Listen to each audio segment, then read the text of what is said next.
All right, I wanted to thank Ambassador Kamal and Mr. Jean-Christophe Ba for joining us today. We're very excited for this great event. I also wanted to help welcome the members of the video conference from Bronx Community College, from Lock Haven, Mercy College, Montclair State, Towson, Fairleigh Dickinson University in Vancouver, Fairleigh Dickinson University in the Metropolitan Campus, and Fairleigh Dickinson at the College at Florham. I am Dr. Ben Freer from the School of Psychology here on the Metropolitan Campus at Fairleigh Dickinson University, and we're looking very forward to an enlightening discussion to be followed by question and answer.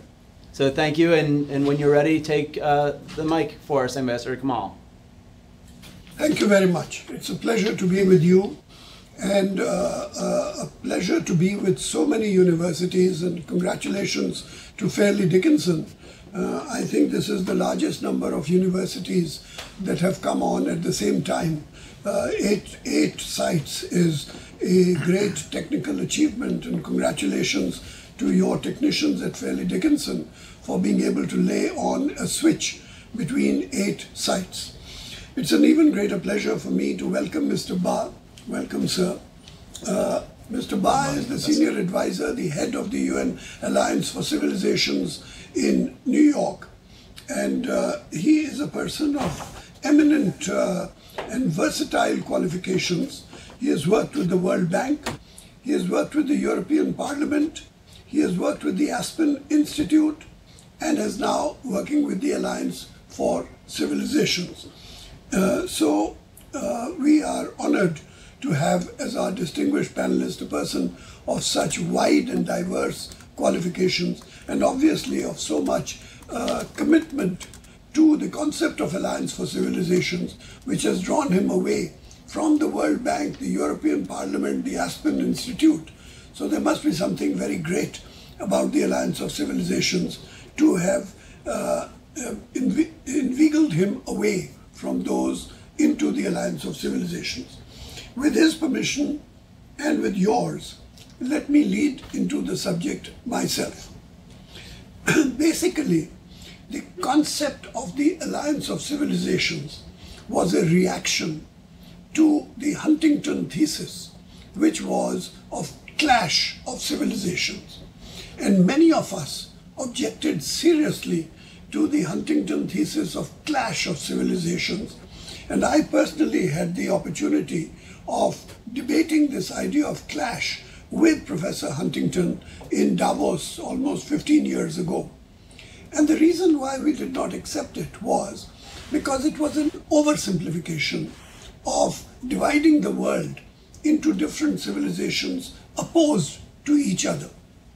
Now, the concept of the clash of civilizations was immediately picked up by the former president of Iran, namely Ayatollah Khatami, who said, what we need is not an analysis of the clash of civilizations, but an analysis of the dialogue among civilizations, of how to bring civilizations together in understanding and tolerance, rather than dividing them up into separate opposing forces. But since the idea had emerged from the Ayatollah of Iran, so it was allowed to languish in the late 1990s, until, of course, 2011 occurred. 9/11 was, as you know, a decisive watershed event in the history of the world. And so once again, it was necessary to bring up the concept of tolerance and understanding among civilizations, hence the idea of Alliance of Civilizations. The problem, of course, is that if you analyze the past 10 or 12 years since 9/11, you see that there is a considerable growth both in violence and in hatred among civilizations. And so, is it possible that we are wrong in talking of Alliance of Civilizations, and that Professor Huntington is right in talking of a clash of civilizations? And that is really the question which we have to answer, because the trend does not seem to be in favor of tolerance and understanding and alliance, but rather in favor of division and opposition and violence. And so the question that I would like to pose to Mr. Ba is, what is the tide in the world? Are we moving towards understanding and tolerance, or are we moving towards greater violence and hatred? And if so, if the movement of the world is towards violence and hatred, then are you just an attempt to reverse something which is stronger than you, which is the tide in the world? And it's a very visible tide. And so perhaps you represent the hope of tolerance and understanding. But as Mr. Mitt Romney says, hope is not a strategy. You have to show a particular output. And so I want to know, who are you? What is it that you do? And how do we know that you will succeed in what you are attempting to do? The floor is yours.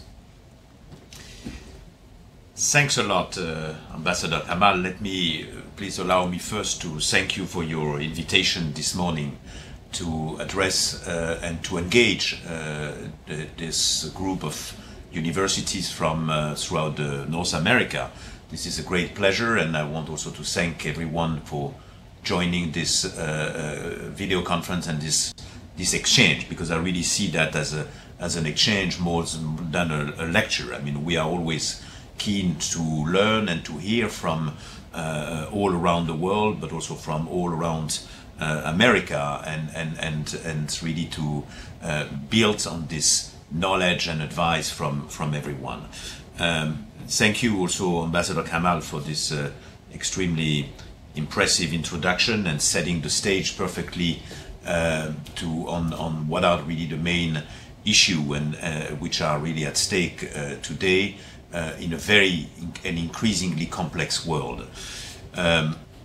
You have mentioned indeed that the Alliance of Civilization was created in the aftermath of 9/11 in the context of the very vibrant debate and discussion about the clash of civilization. This was indeed an initiative of the Prime Minister of Spain and the Prime Minister of Turkey, who in 2004 went to the Secretary General of the UN, was at that time Mr. Kofi Annan, to propose the creation under the auspices of the UN of a platform that would indeed address the growing tension between the Western world and the Muslim world, and not just being a talk shop, but really to see how through concrete initiative, through concrete program, there would be a way to build or to rebuild trust among people and culture in the Western world and in the Muslim world. So that was in a way the main mandate of the Alliance of Civilization, with also from the very beginning a second track of work, or let's say a broader picture, which was and which remains the need to address the issue of cultural understanding all around the world, and not just limited to Western Muslim world, but in other words, the living together in our complex societies. This is indeed being today in North America, in Australia, in India, in Brazil, or any part of the world, the complexity of our societies with the mixity of culture, the mixity of belief, the mixity of values, makes the world increasingly complex. And this goes in a way beyond just the Western Muslim tension, but the real need to adapt and to adjust our education system, our vision of the world, our vision of the society, and what is a good society in regard of the new world where we operate, which is the world of globalization, but also the world of technology. And I mean, just one figure. I mean, we have all heard last week that for the first time, and the Facebook has reached 1 billion members. So this is an extraordinary way now for also people to interact, and so the world is becoming in a way smaller and smaller, but still there are more and more tensions and clash among people and cultures and belief. So this is, in a way, the mandate of the Alliance of Civilization, which is indeed to address those growing tensions between the Western world and the Muslim world. And we have seen, unfortunately, during the past few weeks, that this is still and even increasingly a major issue with this terrible story of this video and the assassination of the US ambassador in Benghazi and all the turmoil that it has generated throughout the Muslim world. So this issue is still really accurate and really needs to be addressed, but it is also a much wider issue, which is how to build inclusive societies. We live in a world where indeed migration is becoming the major one of the major phenomenon. If you look at the figures, I mean, in just 20 or 30 years, the migration flows have immensely increased, and the people who are migrants today represent about 400 million people in the world, which in a way represent just in itself the fourth largest country in the world. So this is in a way a tectonic change in the fabric of our societies. We live in societies where, in a way, the citizens have less and less common past, but they have, in a way, the obligation to build a common future.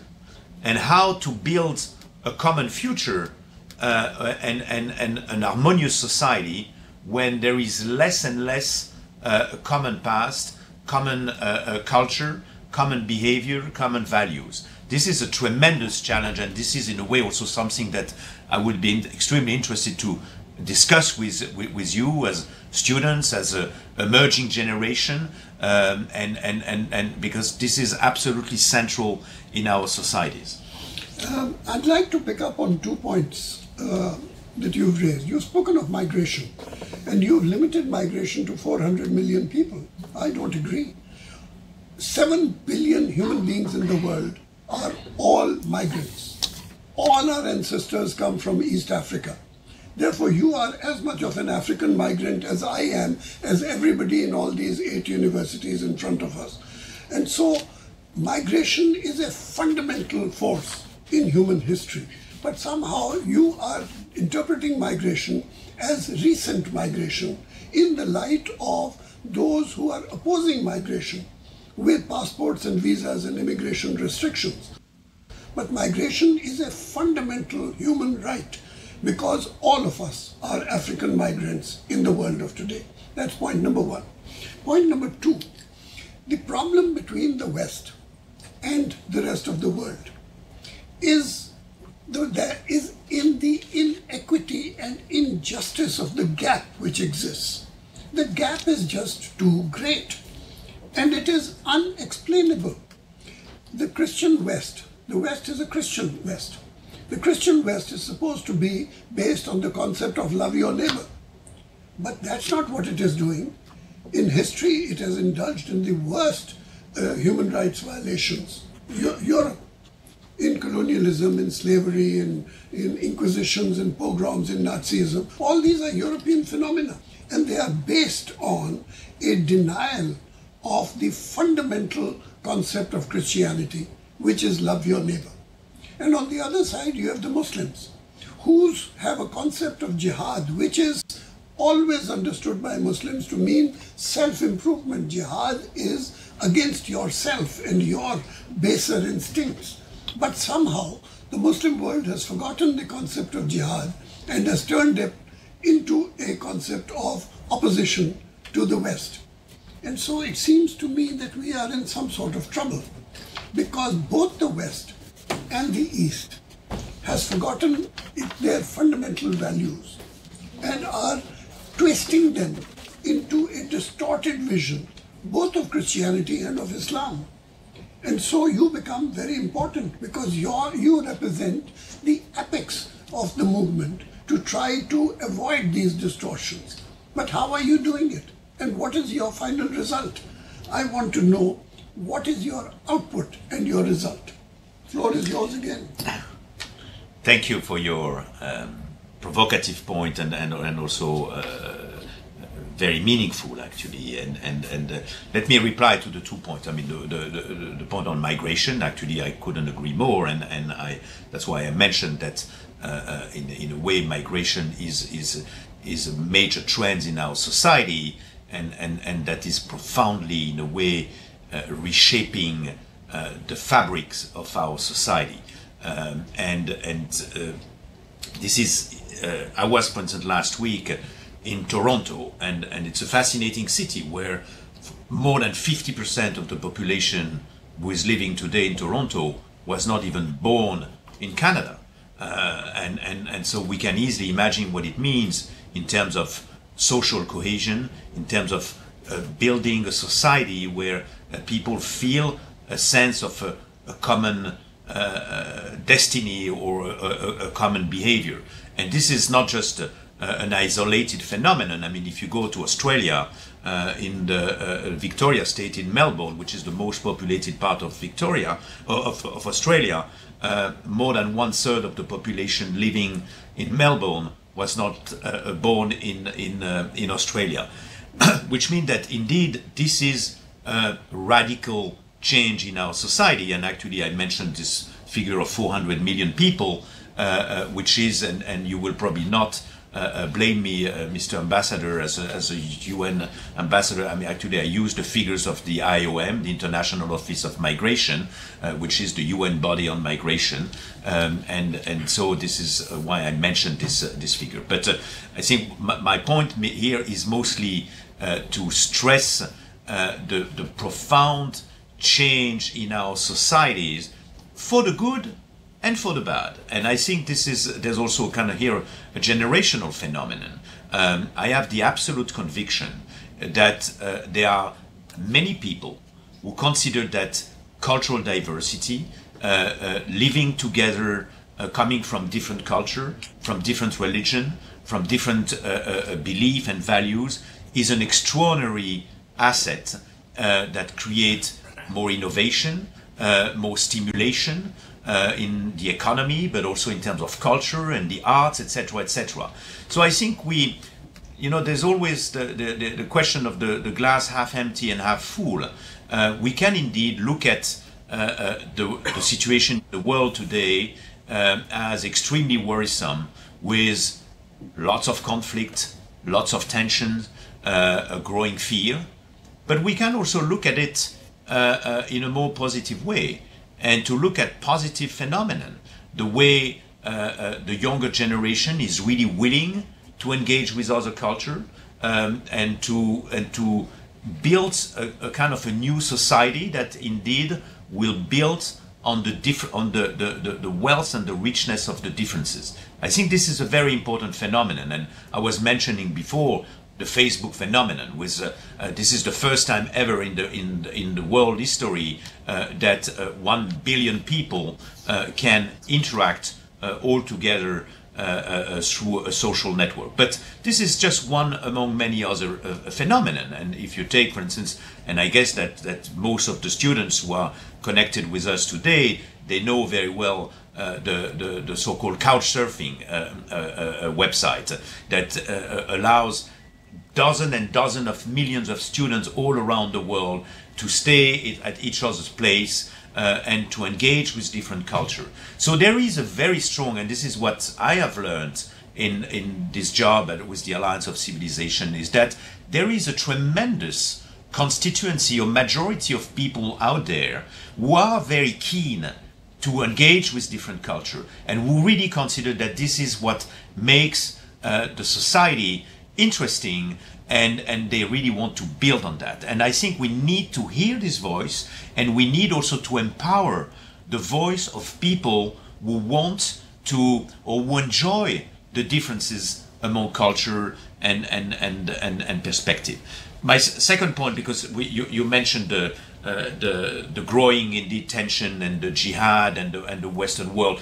I fully agree. You are absolutely right, Ambassador, that there is in all sides, and actually in both sides, in the Western world and in the Muslim world, a kind of a growing misunderstanding, a growing misperception, a growing resentment, a growing frustration that, in my perspective, is mostly based on an absence of dialogue.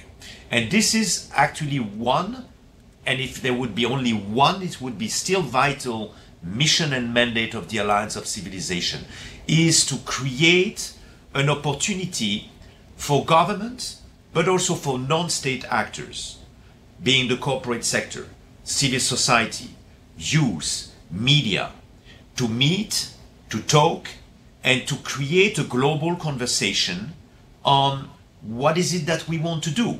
Do we decide, do we want on the Western world and on the Muslim world that we will separate, that we will remain separate and that we will keep on hating each other? Or do we want to find solution on how to live together? I don't mean how to love each other, but at least how we can live together with respect, the respect of the difference. And I think in a way, the story, the terrible story last 2 weeks ago about this video is the kind of the quintessential part of this debate, where on one side you have one camp that is saying, well, from our perspective, freedom of speech is an intangible principle. We are allowed, from our culture and standpoint, to produce any sort of expression or belief or opinion, which is in a way right, according from this culture. And on the other side, you have another culture, the Muslim world, which say this has nothing to do with our intangible principle, which is the respect of the prophets and the religion. And you cannot humiliate the prophets and the religion. This is intangible. And actually they were both right. They were both right. The problem is that we live in a world that is increasingly integrated, intertwined, and where there is in a way a clash or let's say contradiction or tensions among our values and belief. And I think this is what is absolutely indispensable to address and to create this platform and to say, well, we have eventually indeed different perspective, but we are first and foremost human being. We are first and foremost, I mean, what we have in common is way more important than what differentiates each other. We all are human beings.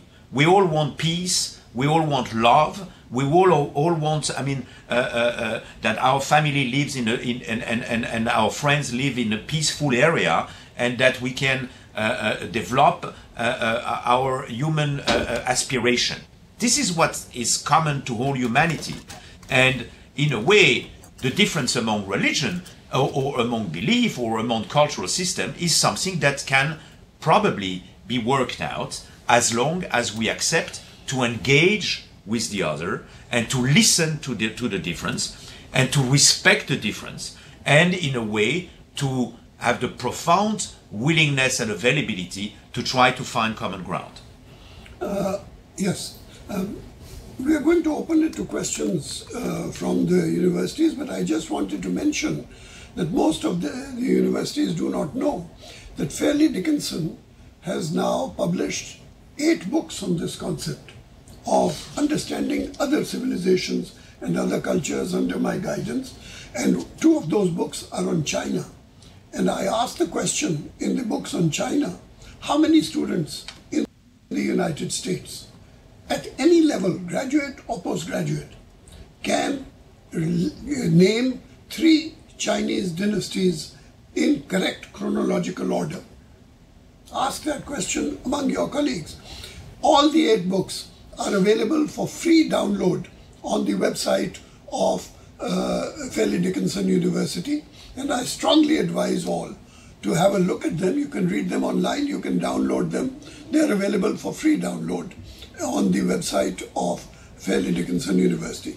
That being said, we'll take 2 questions from each university, starting with Bronx and then with Lock Haven. Over to Bronx for 2 questions, followed by Lock Haven. My question is, what is the United Nations Alliance approach on the outrage that we saw in the Middle Middle East and the Muslim world on the It's a Muslim video? What should the Alliance do for the Muslim video, for the video? Second question. Hi, my name is Robert, and just had a quick question. That is, in your informational packet, you mentioned that you are not an official UN agency or body, and was just curious as to how you have found that helping or hindering your ability to get things done, because it appears you mostly work through personal communication or back-channel negotiations with various governments and other entities. Thank you. Does Alliance with the UN as a non-UN person help or hinder? The floor is yours. Thank you, the Bronx. On the video, I think we have already mentioned briefly this very unfortunate story. No, the question is, what are you doing about it? Yeah, I will reply. We have had a whole range of activities and reaction. One, I mean, is in the immediate of the situation, the day after or 2 days later, we have launched a huge campaign on Twitter, and we have had more than, I mean, millions of people who have spread the message and the word, and you know, in a way to create a kind of a firewall and a reaction actually of people who on both sides, I mean in the Western world and the Muslim world, have the conviction that in engaging with the other we can find common ground, and this has been mostly done in mobilizing our group in youth organization, students organization, and people in the Western world, in the Arab world, and in the Muslim world. So this has been a very successful initiative where people expressed their dissatisfaction about the situation and said that they were willing to ask the heads of state, you know, because this happened actually just a few days before the General Assembly of the UN. And so we have had also a declaration that was signed by hundreds and hundreds and hundreds of young people, and that was sent to the General Assembly of the UN and the head of states, asking for more youth and student exchange, learning from the opportunity to learn from each other. Because, as I mentioned before, one of the main reasons why there is so much hate and misunderstanding is because people don't have much opportunity to learn from each other and to have the opportunity to understand. So this is, I mean, things that we have produced. We have also produced an op-ed from the High Representative of the Alliance of Civilization that was placed in dozens and dozens of newspapers and media in the Muslim and in the Western world, calling for reasonable reaction, for engagement, for more doing together. So this is the kind of thing that were done at this occasion, and also in supporting all UN efforts, supporting the Secretary General of the UN reaction at this occasion. The second question is about the Alliance of Civilization being a UN entity but not being fully, let's say, mainstream in the big UN bureaucracy.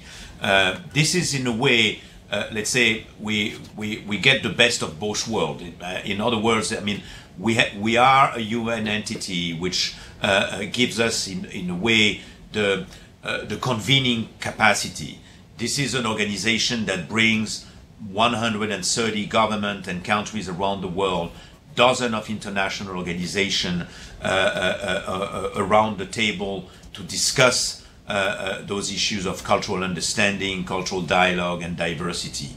But this is also an organization that has the capacity, without any limitation, to engage with students, to engage with civil society. We engage with media.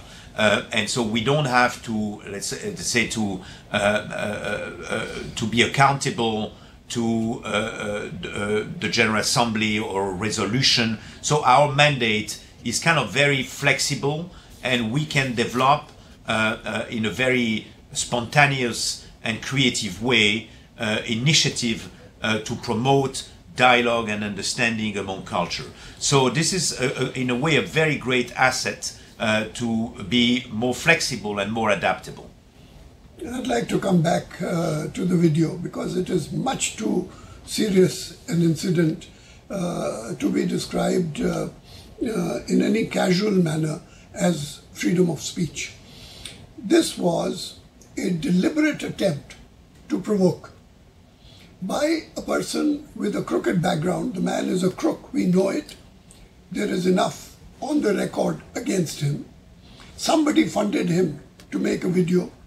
He then dubbed the video, he got actors and then changed dubbed the words in the video.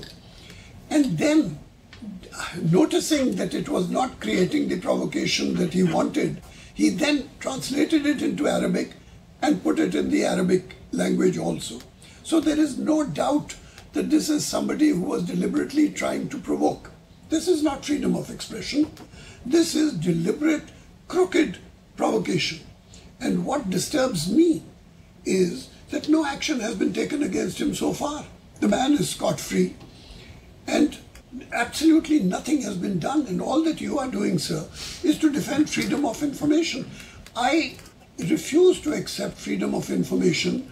Your freedom to swing your arms stops where my nose begins. You can swing your arms, but not hit my nose. And you have unfortunately hit my nose. You might not believe that making a film against the Prophet of Islam is freedom of information. We don't accept it. We would not accept a film against the Prophet of Christianity or the Prophet of Judaism. In fact, when there was an exhibition here in New York and Brooklyn in which the Virgin Mary was made in a painting made out of cow dung, all Muslims objected because they said this is blasphemy. So there are limits to your freedom of information. And this is not freedom of information. This is deliberate provocation under the guise of freedom of information. And if you want to have understanding with other cultures, then you must understand that there are cultures which respect the prophets and who believe in respect for religion and prophets and who will not accept any insult to the prophets of Islam or Christianity or Judaism. I couldn't agree more. And I don't have a personal standpoint. I mean, I'm a UN person, and I'm working in order to, in a way, to be a mediator between the two. There's no mediation between good and bad. I think there is a need for to bring the different protagonists around the table. No, one protagonist has to be put in jail. Unfortunately, I don't think this is a black and white picture, and I don't think there's an easy reply. Otherwise, we would have already reached this reply. And I think that on both sides, there will be a need to make some concession, to accept to listen to the other. And I couldn't agree more with you, Ambassador, that this was a deliberate provocation. I couldn't agree more. And I'm glad actually to see that from all parts of the spectrum, the public, being the political leaders, the public figures, they have all condemned this attitude. So I think this is very positive. This being said, we cannot make a mix of what is the bad attitude of one individual who just represents himself and a very limited bunch of radical people with one country or with one culture, one civilization. This is absolutely also unacceptable to ban and to reject one country or the whole Western world because one individual is doing or having a very bad behavior.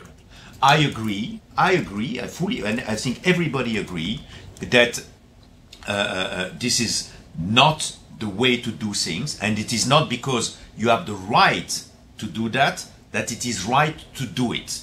And in that case, indeed, actually, with the legal instrument existing in this country, this man had the right to produce this video, which doesn't mean that it is right to do it.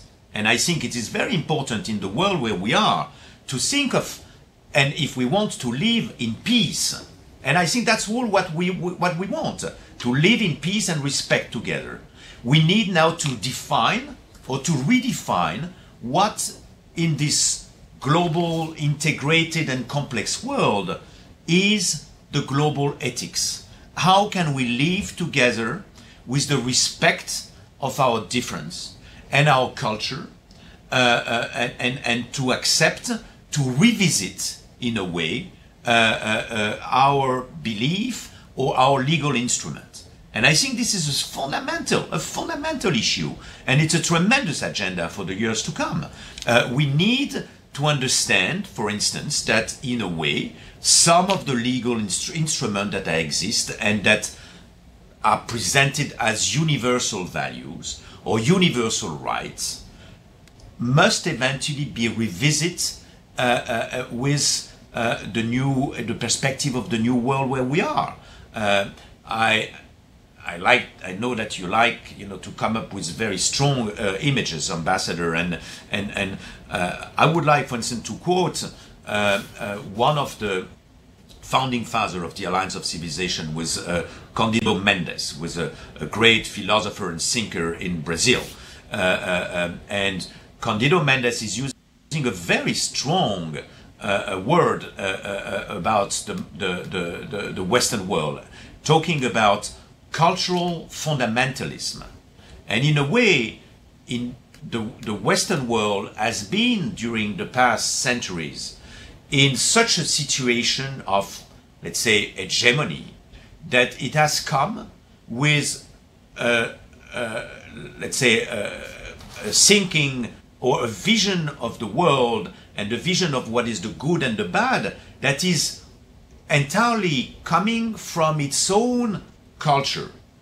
That's why, Mendes is talking about cultural fundamentalism, in a way in response of what the Western world is blaming the Muslim world of religious fundamentalism.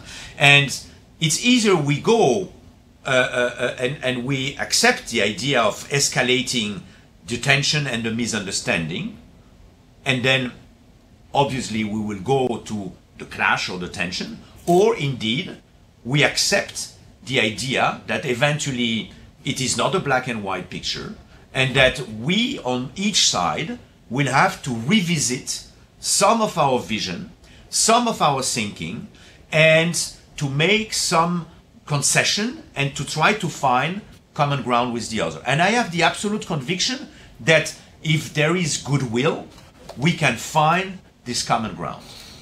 I think this idea of cultural fundamentalism is a very important concept. It might perhaps be better to define it as cultural exclusivism, which is closer to understanding. Let's go to Lockhaven for 2 questions from Lockhaven. Thank you, Ambassador. Good afternoon, Ambassador Kamal and Mr. Ba.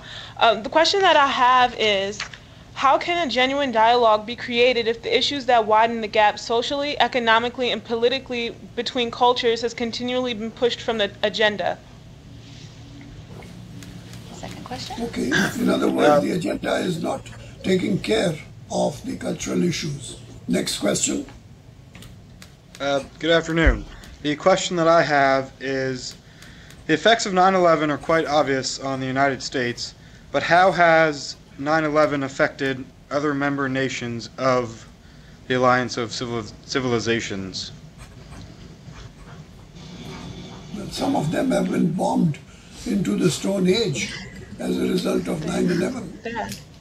I can tell you that Pakistan has lost 35,000 civilians, 35,000 as a result of reactive bombing as a result of 9/11. But over to you, sir.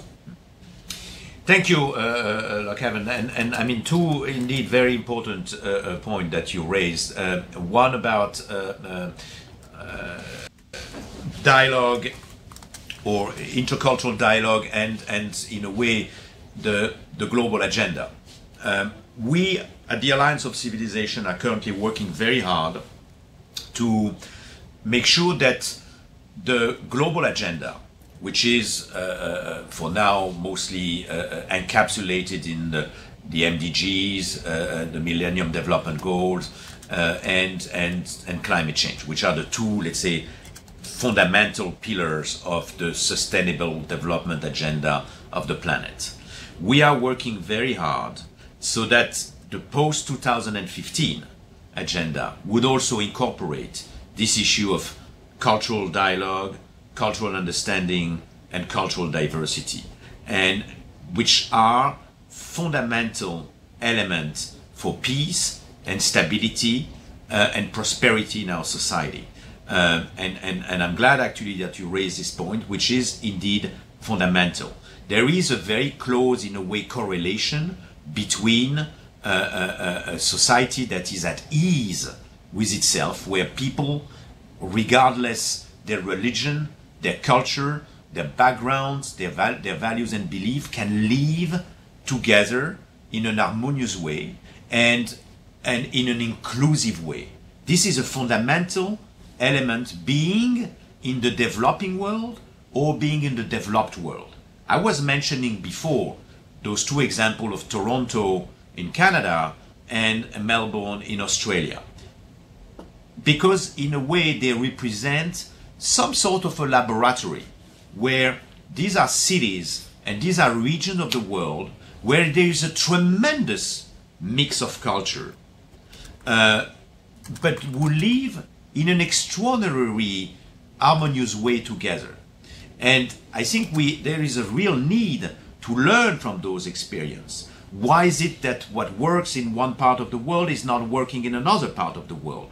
How can we learn from those experiences and replicate in other parts of the world so that we can learn to live at ease all together in one given country? So this is a fundamental element, and we see in the developing world, or being in Africa or being in some part of Asia, we see how much tension there are among cultures and community, and this is a major obstacle to development and poverty eradication.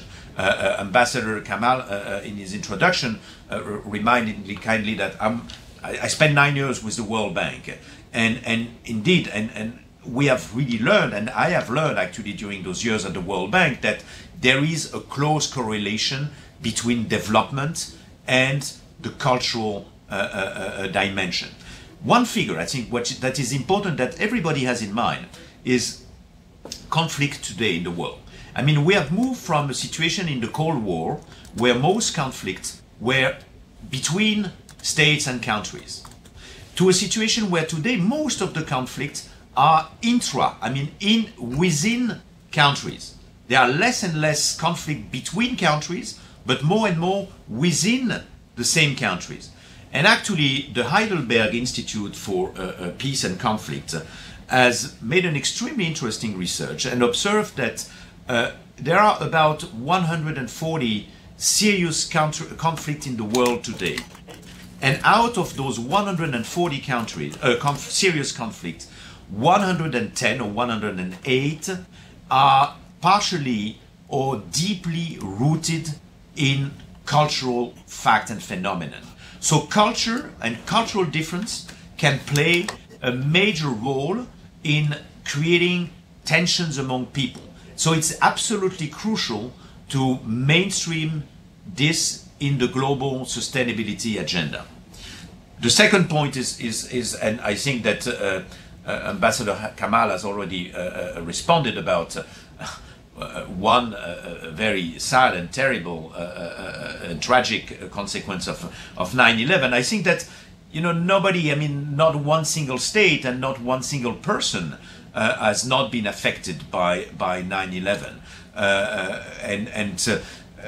This is, in a way, a turning point in our modern history, as the fall of the Berlin Wall has been a major turn, and I sort of believe that the real turning point has been the fall of the Berlin Wall, which has in a way radically redesigned the relation among people, among countries, among culture. We have moved from a world which was the Cold War world, where the defining factor for people was ideology, was either one camp or the other, to a world after the break of the wall, where the defining factor is no longer ideology but identity.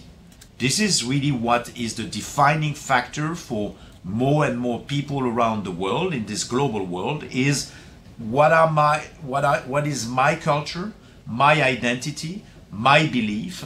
And in a way, ironically, in this world that is increasingly globalized, increasingly integrated, people are coming up more and more with their cultural and identity aspiration. And these are all, part of the consequences of 9/11. But it's difficult to draw a line between culture and identity. Absolutely. Because cultural exclusivism is as much a problem of identity as it is of culture. But I just wanted to mention, because this question of 9/11 and its consequences are important. Please note that 3,000 people died in 9/11. But the consequences of 9/11 have been more than 1.5 million people killed in Iraq, more than 500,000 people killed in Afghanistan, plus all the other consequences which took place in Libya, Syria, etc., all of which are in a way a fallout of the 9/11 phenomenon.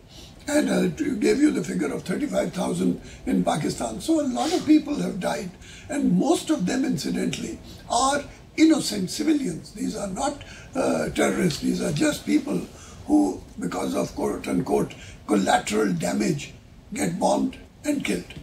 And so it's unfortunate. Over to Mercy and then to Montclair for 2 questions from each. Mercy first.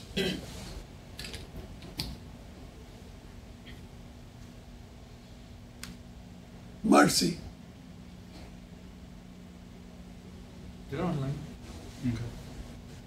Thank you, ambassadors. I'm a senior in high school, and I've noticed that in our curriculum we've focused mostly on European and American history in our curriculum, with our increasingly interconnected world. I want to ask you if you believe we should place a greater emphasis on other civilizations which constitute the majority of the world population, and especially contemporary India and China. Thank you. Second question.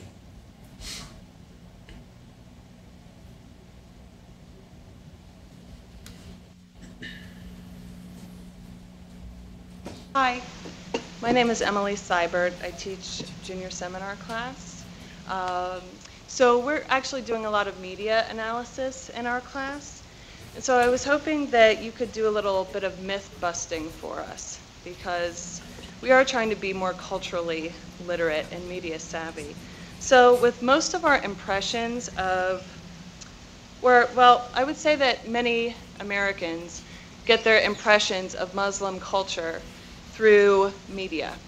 So how would you comment on the West's impression of the Muslim world as being homophobic and misogynistic and intolerant of other religions? Is it not paradoxical to expect a tolerance of a culture or religion that is demonstratively intolerant of other cultures and religions? Thanks. Can I take the media question first? I just wanted you to know that Fairleigh Dickinson is going to be publishing another book on the role of the media. We are working on it at the moment. And the objective is to see how does the media function? How important is the concept of sponsorship of the media? How important is the concept of advertising in the media? And is the media giving you news, or is the media merely picking up the target is the listener or the viewer and selling it to the advertiser? What is the target? Is the target advertising, or is the target news? And we are not sure at all, but we are working, we are trying to research the subject, and by the beginning of next year, this will be one of the books published by Fairleigh Dickinson University. I leave you to talk about India and China and tell us how much of Chinese language can you count from 1 to 5 in Chinese, Mr. Ba. You are Alliance of Civilizations, count from 1 to 5 in Chinese. Can say ni hao. And actually, I'm glad that we mentioned China, because we will be having next month a very important regional consultation. We will bring about 200 people from East Asia and South Pacific in Shanghai to discuss actually the growing trends, or the new trends at the regional level in terms of cultural understanding and diversity. This is indeed a very important phenomenon. I mean, as you know, being China or other countries in the region, those issues of tensions among cultures and belief is also becoming an important phenomenon. This is, and that's, I'm stressing that particularly, to express, to give evidence that this is not just about the Western and the Muslim world. We should, not be narrow-minded and say this is the only issue on the global agenda. There are other source of tension and potential risk in other part of the world, and the Alliance of Civilization will be very closely looking at that. So I couldn't encourage you more, indeed, to enlarge or broaden your curricula to other culture. We have, and as we mentioned before, and obviously Ambassador Kamal, picked up this idea of the Western cultural fundamentalism. I found the word a little bit extreme and radical, but I think what is interesting is that it gives the evidence that we have a tendency in most part of the Western world to look at the whole world through our own paradigm. And I think what is really absolutely crucial in the world where we operate, and where you guys, who are the next generation, will be increasingly operated, is some sort of empathy. And to understand that in all parts of the world, we don't look at the issues being democracy, being freedom, being justice. All those, the fundamental pillars in our societies. Those words don't mean the same, or they don't have the same understanding and reading and perception in all parts of the world. And I think this is one of the real challenge of the 21st century, is to forge people and educate people with the capacity to understand that indeed those fundamental values are not just our or my values and my understanding, but also the way it is perceived by others. And I think this is a fascinating, for you as students, a topic for research. What, for instance, justice, democracy, human being, respect of the other, does it mean exactly the same in one country and the other?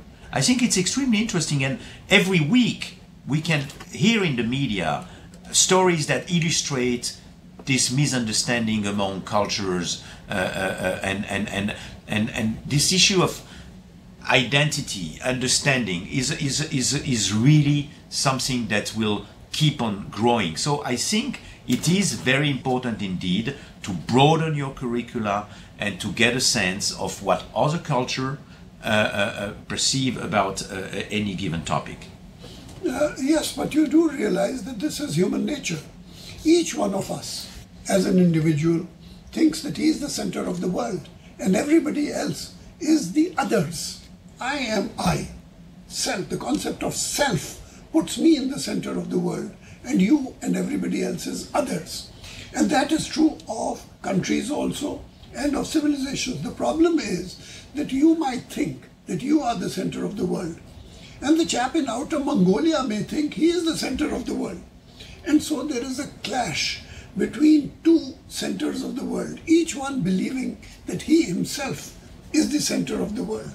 And so to rise above this concept of I am the center of the world and everybody else is other, that requires a level of education and a level of tolerance and understanding which has to be founded on a spiritual basis. And our problem is that we are giving up that spiritual basis. In France, 30% of the people are no longer attending church or have openly say we do not no longer believe. This is in the New York Times of today. And the same is true of the United States. Now you have to have some fundamentals. I don't care what are your fundamentals. Whether you are Jewish or Christian or Muslim or Buddhist or Hindu or whatever. But you have to have some spiritual basis in life. And that spiritual basis is being eroded by your concept of secularism and freedom of speech and all these funny concepts that you have developed over history and which are, in my opinion, not very nice. Well, that's everybody has an opinion, and I think everybody, is respectful for his or own opinion, and you, I fully agree with you till a certain point. I fully agree with you that indeed there is a tendency today, and not just today, but as you mentioned, as a human being, to consider that we are the center of the world and that we are having the right values and the other are wrong. And I think this is what is one of the major challenges, and particularly in the education system. And I think in that respect, universities have a tremendous responsibility in forging people's mind and the new generation that will have this capacity to combine the local and the traditional values of their own culture with a global perspective. And indeed to have this capacity to understand that all people don't think the same way, all people don't have the same values, and that we need indeed to, as I said before, to have more empathy and to understand the differences. So this combination of the global and the local is absolutely indispensable. Where we, if you allow me, Ambassador, eventually have a slightly different vision, and again, I don't express a personal opinion, but I think we cannot impose to anybody to get to the spirituality or religious thinking. I think you can have people who have a secular vision of the world and the society that are also respecting those who have a more religious perspective. What I think is extremely worrisome today is that we are witnessing some sort of growing gap between people who are radically religious and people who are radically secular. But there is in between a huge silent majority of people who are willing to respect each other, and it is not because you are religious or non-religious that you cannot respect the other. The real problem is the radical fundamentalism of a very narrow segment of people who are radically religious and radically, let's say, non-religious. And one of the greatest challenge actually for, let's say, this huge majority of moderate is to marginalize the radical and indeed to strengthen the voice of the moderate, of people from all sides who want peace, who want respect, and who certainly don't want to have the radical who would be monopolizing the debate and in a way polluting and creating the risk of growing tensions. Let's take two questions from Montclair, followed by two questions from Towson. Montclair. Hi, Brett Verbist, Jr. You mentioned fundamental differences between cultures with recent changes in technology and social media. Can you imagine a time where there will not be any hostility between cultures? Second question.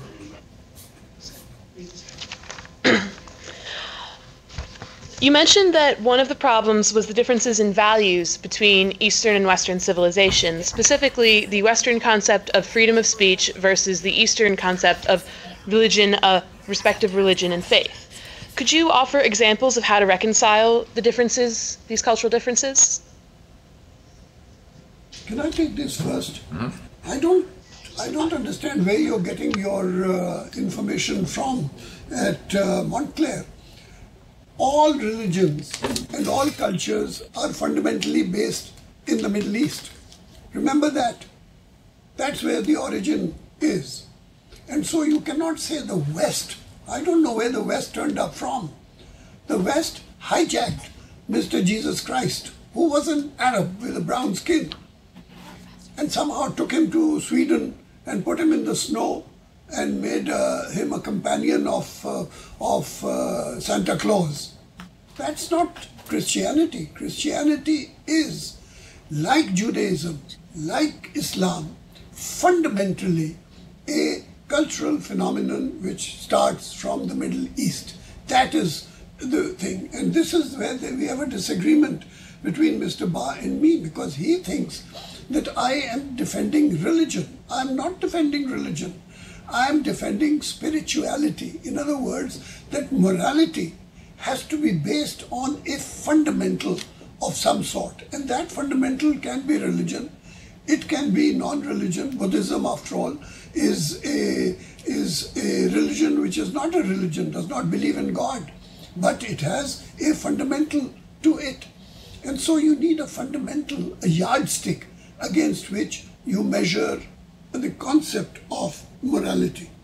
And your earlier question about hostility. Hostility is bad, there's no doubt about it. We both agree, Mr. Ba and I, that we have to try to understand each other.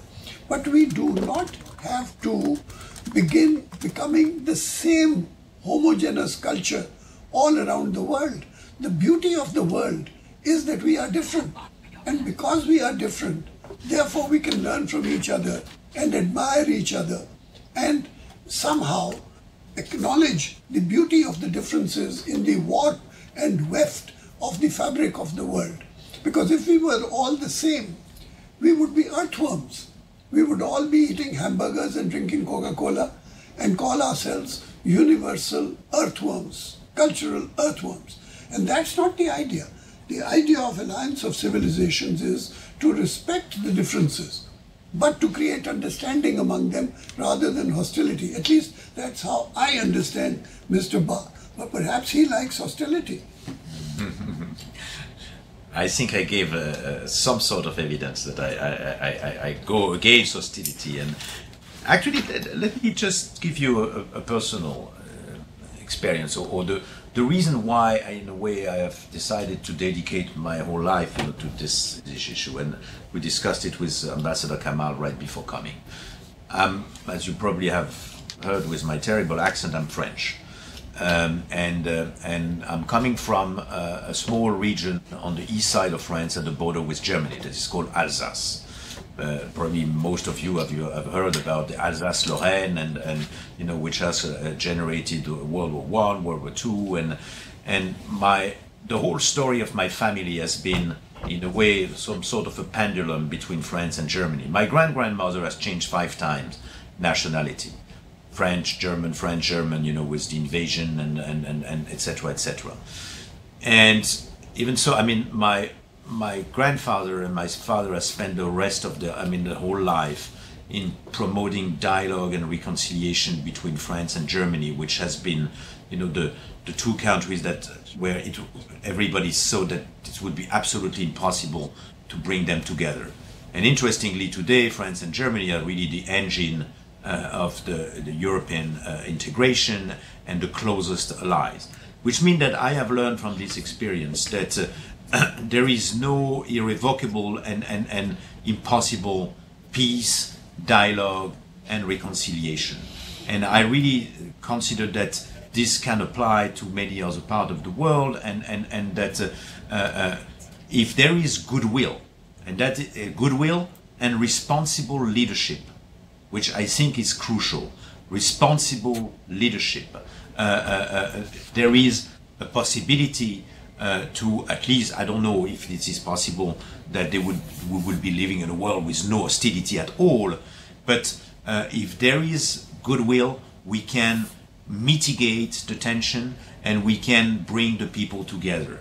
And I have the conviction that through initiative like indeed the couch surfing, all those social media and platforms that you are much more familiar than Ambassador Kamal and myself are familiar. But if you take TED, if you take Avaz, if you take all those initiatives, you realize that there is slowly the creation of a kind of a global movement of individuals who really want to engage with other culture, who really want to find and to forge and to create a world that we will be living with our differences. And I think that Ambassador Kamal is absolutely right. The objective is certainly not to erase the differences. That would be extremely boring.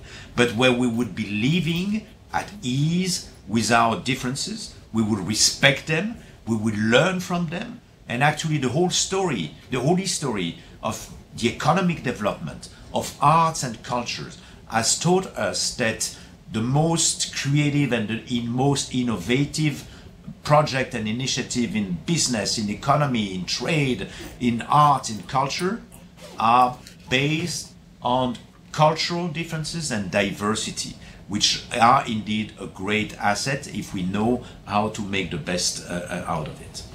I just want to apologize to the young lady from Montclair for being so tough in my response to her, and I hope that we'll still be friends.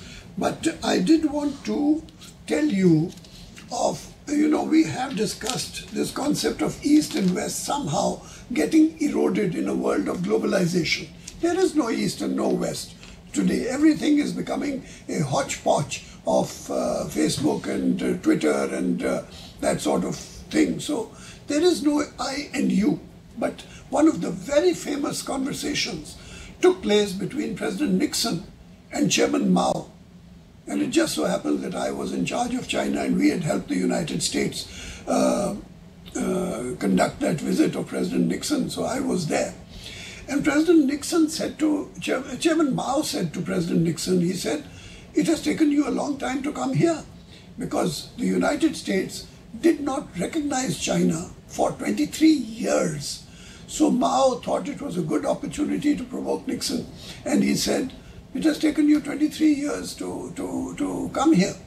And President Nixon replied, well, you see, China is very far. And Mao replied, very far from where? Think of that, because China thinks it is the center of the world and it is the US which is far, not China that is far from the United States, but vice versa. And so that is a problem, that now this question of distance is being slowly eroded. There are no distances in the world. Travel is easier, conversation is instantaneous on Facebook. And so today there is no justification for not understanding other cultures and appreciating the difference and learning from those differences. Over to Towson for 2 questions, followed by Vancouver. Towson. Thank you very much, Ambassador Kamal and Monsieur Ba. We have 2 questions for you. Danielle. Hi. Good morning, Ambassador Kamal and Monsieur Ba. I just wanted to ask, my question goes back to the issue of migration. I see a lot of examples of different nations today tightening their laws on letting different immigrants into the country, and I see some reasons based on not enough jobs or wanting to keep their culture cohesive. And I wonder, because those reasons don't seem that reasonable to me, so I wonder if the reasons are credible or if it just goes back to intolerance and wanting to keep things very, very homogeneous. Thank you. Second question. Hi, my name is Matt, and I'm a junior here at Towson. Ambassador Kamal, you raised the Huntington thesis earlier, Clash of Civilizations.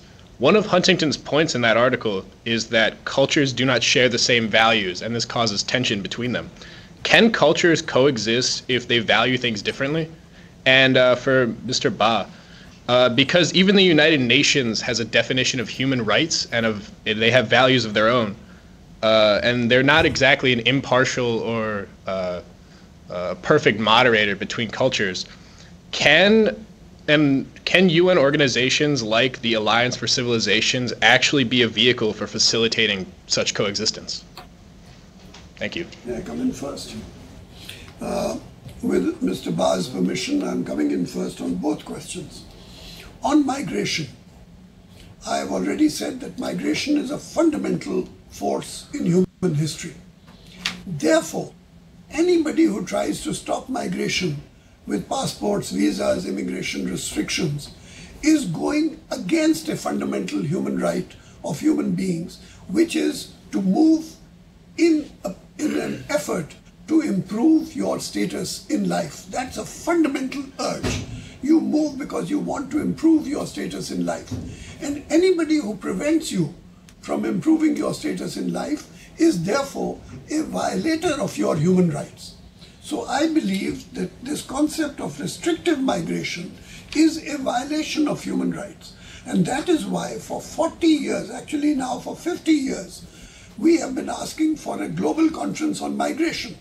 And for 50 years, the Western group has been opposing that idea of a global conference, meaning a global discussion on migration. They don't want to face the majority of the world. They talk about democracy, but they are not willing to face the vast majority of countries who will defend the concept that migration is a fundamental human right. And so, I'm sorry, the story of migration is a very sad story. And one of the saddest parts of it is the use of the word illegal migrant. There is no such thing as illegal migration. Laws are made by human beings, and most laws made by human beings are imperfect laws. And so don't try to uphold laws which are man-made concepts. Go for the concept of values, and that's why your second question is important, because it is values which are the key point, not the laws, but the values. And the values, incidentally, are identical in all civilizations in the world. All civilizations share the same values. They differ in their laws, but not in their values. And Senator Kerry spoke 2 days ago at the dinner of the Foreign Affairs Committee of the Senate. And he brought up this point. He said that we have to learn how to draw a line correctly between values and interests. And I can understand that there are some things called interests and something called values. And you have to draw a line, because interests are defensible, so are values. And the problem that I see in the Western world is that too much of their foreign policy is drafted in favor of interests rather than in favor of values. And that, unfortunately, troubles me. And that is where I hope that Mr. Ba will be able to succeed in shifting that middle point line away from interests towards values. To you, sir. Well, it's very hard after you, Ambassador. I mean, you spoke very eloquently about all that. You can always disagree with me. I would certainly not disagree on those points. And I mean, on migration, we all know this is a very, very sensitive issue. We all know how much politically sensitive it is in all countries and in all debate. And we are here in the US now with the presidential election. There are elections everywhere. And we have observed, and we all know that the migrants are always, in a way, the scapegoats during the elections, and that it's a kind of an easy target. And I was mentioning before, and I would like really to stress this as a very important element: responsible leadership. We need a responsible leadership, I mean with politicians, but also with public figures, with the media, and I think this is absolutely crucial that in a way the public would be calling for a more responsible leadership. If you look at migration, I mean, if you take, I mean, the part of the world where we are today, which is the so-called Western world, and I'm particularly myself coming from Europe, I mean, this is a part of the world where the demography is shrinking and shrinking, and where is there a real need for more migrants. There is a need also for a real debate, how much migrants bring to our society, how much also through remittances they contribute to the development of their country of origin, which is also very important in terms of peace and stability. There is, and I couldn't agree more with Ambassador Kamal, we are now close, I understand, to the end of this very interesting conversation. I would like also to come up... Yeah, I know, but I would like to come up also with, let's say, down-to-earth things, you know, because we have discussed extremely interesting, but in some way general concept. I am a strong believer of what can be done and what should be done is also at the ground level and at the individual level. The Alliance of Civilization has launched last year a huge campaign that is called Do One Thing for Diversity and Inclusion. At the occasion, there's a day which is May 21st, which is the World Day or UN Day for Diversity and Development. We have encouraged people from all around the world to take one concrete action in support of diversity and inclusion, which was based in a way on the same model as Earth Day, you know, and Earth Day when people were asked, you know, when you leave this room, you switch off the light. When you brush your teeth, you turn off the tap. So you can do something to contribute to the sustainability of the planet. The same applies to diversity and understanding and respect of the other and other culture. And so that's why we have launched this campaign that is called Do One Thing for Diversity and Inclusion. You can go on Facebook, you can like the campaign, you can join the campaign, and we have really created a kind of a world movement to encourage people to say we are committed and we care about diversity. This is something that we believe is important in our society. And I really think that it is just one example, but I'd like really to encourage you to become yourself in your university, in your family, in your community, the champions to spread the word. This is now, I think we are in a way at the crossroads. Either the people who are the silent majority and who care for diversity, who really want to live in a world where the different culture can live at peace all together, it is important that now you would become more engaged, more responsible, and also give the evidence that there is a constituency around the world that cares for diversity and understanding, so that the politicians, the policymakers, they know that there is indeed a constituency and that they have also to be accountable to this constituency. 2 questions from Vancouver, followed by 2 questions from Teaneck.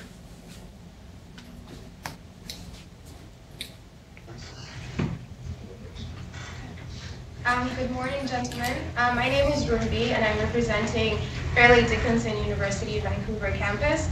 My question is, you suggested that education is a good way to make people more religiously tolerant or culturally tolerant. I'm from Zimbabwe, and people in my country worry about what they're going to eat the next morning. They're countries that have civil war, that are worried if they're going to be alive the next day. So education obviously is not a priority. So countries like this are raising generations where people are not very culturally tolerant, people are not very religiously tolerant, and these are the same generations that will probably spread around the world. So my question is, how would you suggest that these countries educate their citizens in very basic ways of how they can be more accepting of other religions or other cultures and people from other countries? Thank you. Second question. Hi, my name is Royce. I was wondering that, Mr. Ba, you said that with social media, our world has become much smaller. So do you believe that, like, for example, with the recent video depicting the Prophet Muhammad, do you believe that social media helps or hinders our society? Thank you. Over to you. Thank you. A very, very interesting and essential question. Education. Let's be very concrete and pragmatic. The way we teach children at school, and it starts really almost in the kindergarten, in primary school, in high school, is absolutely essential, because this is the time where you can create long-lasting stereotypes. And so it is very important, and some countries have already started doing it, to change or to adapt or to revisit the curricula in the way, for instance, we learn history. This is extremely important. I mean, I'm for instance, from a generation where in my history book, most countries in Europe were almost considered as potential enemies. This is now radically changing. Interestingly, there is, for the first time ever, one joint common history book for kids in France and in Germany. This is something that needs to be addressed seriously by, let's say, Minister of Education, really to revisit the curricula. And the way, for instance, religion is taught in most countries, which is the religion, in most cases, only one religion, instead of presenting the diversity of religion. There is many, and the Alliance has been very involved in this debate, in encouraging and taking concrete action to adapt the curricula in the way we teach religions and belief at school. So that's a very important phenomenon. The second question, which is indeed very important, the responsibility of the social networks in the story of the video. And I'm glad that you raised this point, because we are now in the process of calling a meeting under the auspices of the UN, and hopefully the senior management and eventually Ban Ki-moon will be present. We really want to have a meeting with the key actors, Google, YouTube, all those actors, who have been in a way opening up the pipes so that let's say the diffusion, the broadcasting of the video has been made possible. And it is, the time now has come for having a discussion with the social media and all the players in this field to discuss what is their responsibility. And we come back to this point of responsible leadership. It is indeed extraordinary that, how much can be achieved in bringing and in connecting cultures and people through the social networks, being Facebook, being YouTube, and it's an extraordinary platform for bringing the people and the culture together. But they also have a responsibility. And in that case, for instance, and I know that in some countries, YouTube has been taking concrete action in shutting down the access to the video. And it is time indeed now for eventually a kind of a new code of conduct, or developing a corporate social or corporate cultural responsibility for those new operators in the field of new media and social media, and in a way to create some sort of acceptable, agreeable regulation in order to make sure that we will maintain peace and stability. I want to congratulate Vancouver once again for the voluminous number of students who turn up for these video conferences. Either the students in Vancouver are particularly interested in education, or their professors and the dean is a tyrant who forces them to come to class. But whatever it is, it's a pleasure for us always to be with Vancouver. Over to Tinek for 2 questions, followed by Madison. Tinek. Hi, good afternoon. My name is Rosong. My 2 questions is, I think sometimes politics is a biggest problem to prevent communication. Sometimes religion, belief, or culture is not the problem. Politics can influence these areas, and so do you face the politics problems when you're working in different countries? My second question is, I come from China, and I think Chinese don't have very strong belief or religion, and they're easy to adapt to the different society.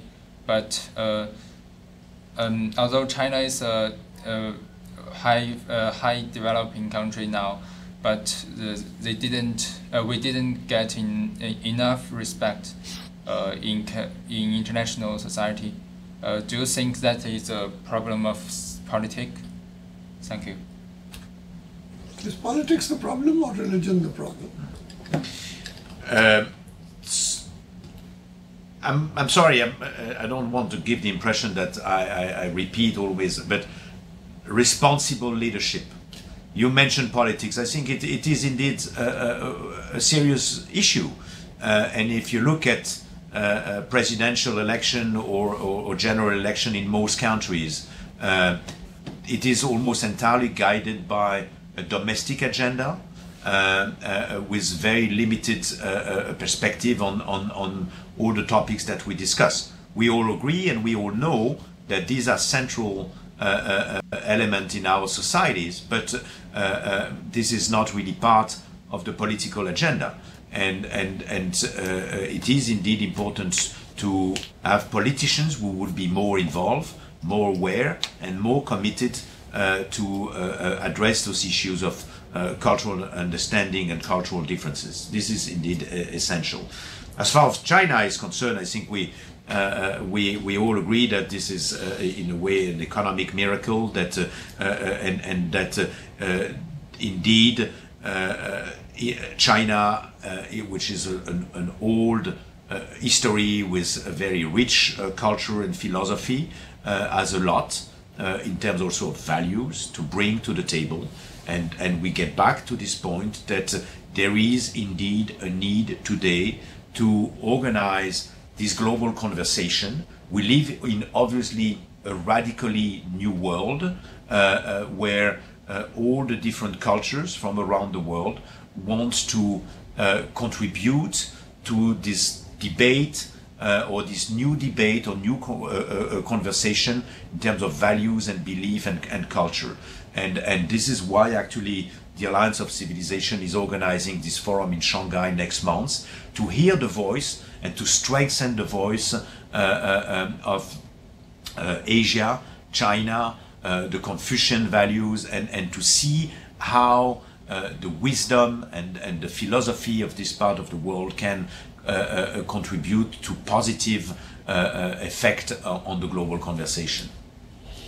We're going to go a bit over time, but this is much too interesting a topic today. Over to Madison for 2 questions from Madison. Hello, my name is Patrick Dickerson. I am a sophomore here at the College of Florham. And I was wondering, do you think that we can begin to achieve the mission of the Alliance of Civilizations in today's world? Or is it something that will have to wait until today's youth and the following generations begin to gain leadership roles in government, business, and religion? Second question. Hi, Marcus Williams. I'm a junior here at Fairleigh. My question is, you mentioned that each of the world has abandoned their religious ideals that could bring them closer together. So I was wondering, how much do you think that efforts like increased business, trade organizations, student exchanges, and brother and sister cities can help and affect and close the cultural gap that we have between the two worlds? Yours. Thank you.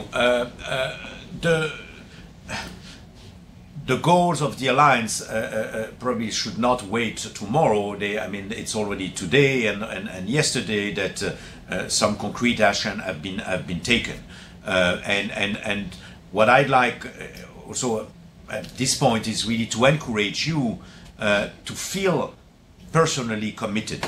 I would like to see more and more, let's say, students or university chapters of the Alliance of Civilization, where you would be serving in a way as liaison officers and to take the initiative to engage debate and conversation with your fellows in universities. And because we are having a very pleasant conversation today, but what we need is really to bring in the picture and to bring on the table 10 times, 100 times, 1 million times more students and individuals, because this is really the way we will win this battle and make sure that there will be a large constituency willing to contribute to the goals of the Alliance of Civilization. And so this is a call, and I would like eventually later on to have an opportunity to keep on engaging with you, and or at least those who are really interested in doing so. I couldn't also agree more with actually the second question. Student exchange, all those sort of programs are absolutely, and sister cities, twinnings, universities, etc., is absolutely fundamental. And this is also what I would encourage you to do at your own level, is indeed to develop those kind of exchange. Or, I mean, as we see, this extraordinary technology tool is offering really a possibility to engage with the other. It is extremely interesting that we have this conversation among ourselves today. Don't you think that it would be fascinating, actually, by a way or another, to do the same conversation with students in China or in India or in Brazil, and really to get the perspective of themselves? So the more we can do to engage with the other, the more we will understand and respect and like the differences.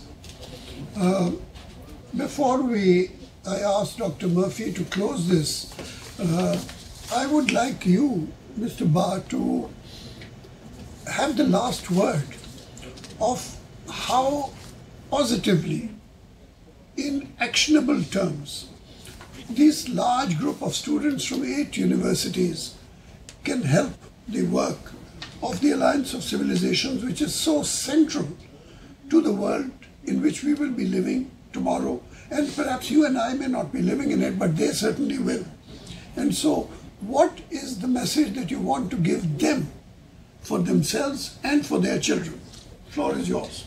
Thank you, Ambassador. I'd like to reiterate my call, is to say we will make a difference if everyone is committed and feel that he or she has, in a way, a responsibility.